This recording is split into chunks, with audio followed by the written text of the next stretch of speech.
Enrique Estelar was a UFO enthusiast who spent countless nights looking up at the sky, hoping to see something. And on a few occasions he did spot something out of the ordinary, though nothing would compare to what he saw in the summer of 2013. It was the summer. Enrique Estelar had managed to gather up some friends for a night of skywatching, a popular pastime of UFO enthusiasts around the world.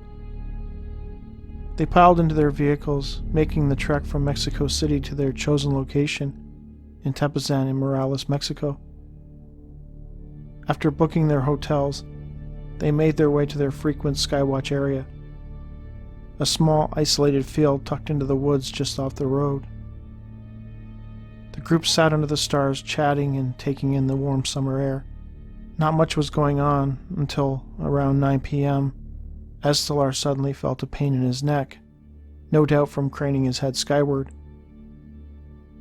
As he began to rub it, he noticed a bright light moving across the sky.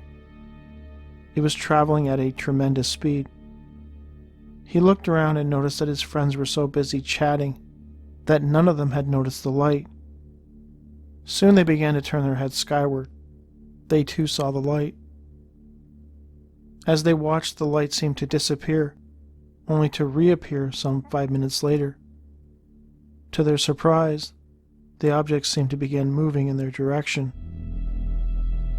As it got closer, they could make out that it was a bright, disc-shaped object about 15 meters in diameter.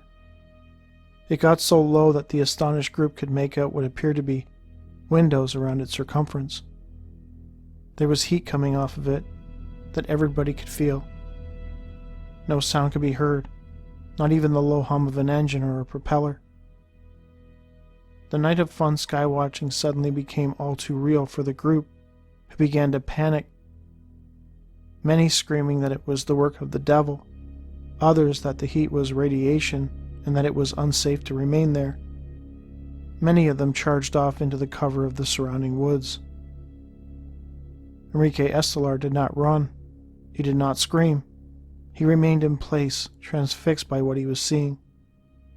After a few minutes, the object seemed to zip away, disappearing into the night sky.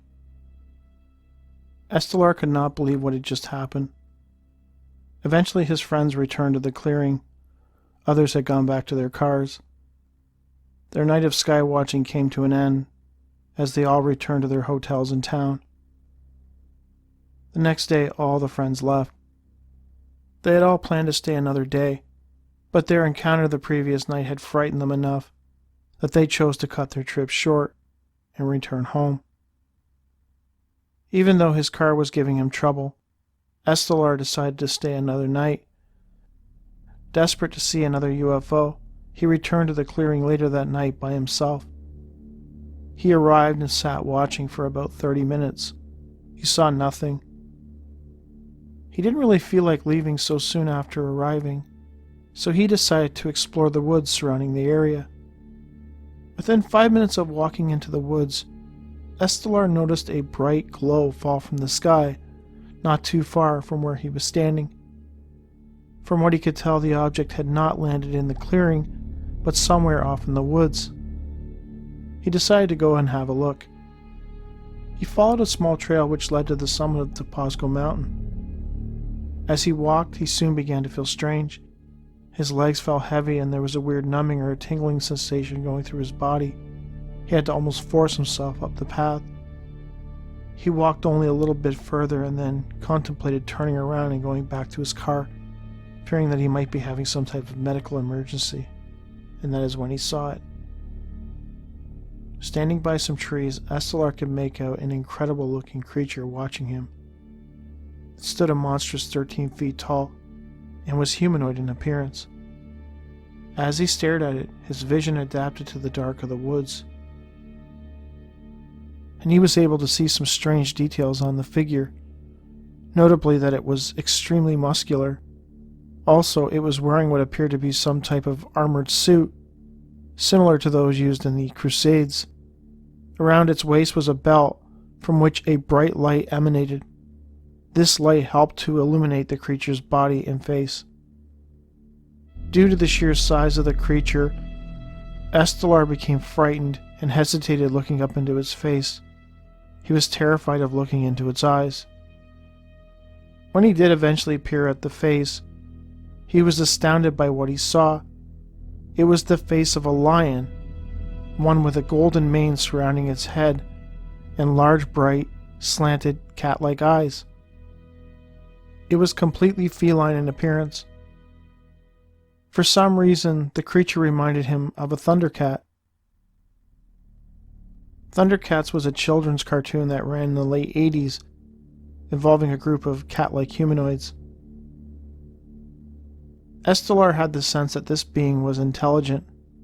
It stood only about 15 meters away from him and appeared to be examining him. It made no attempt to communicate. It then touched the light on its belt and vanished instantly. Estelar remained standing in the same spot for a few minutes, totally and completely stunned at what he had just seen.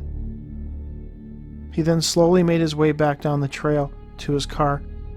He returned to the hotel. At this point, he felt very ill.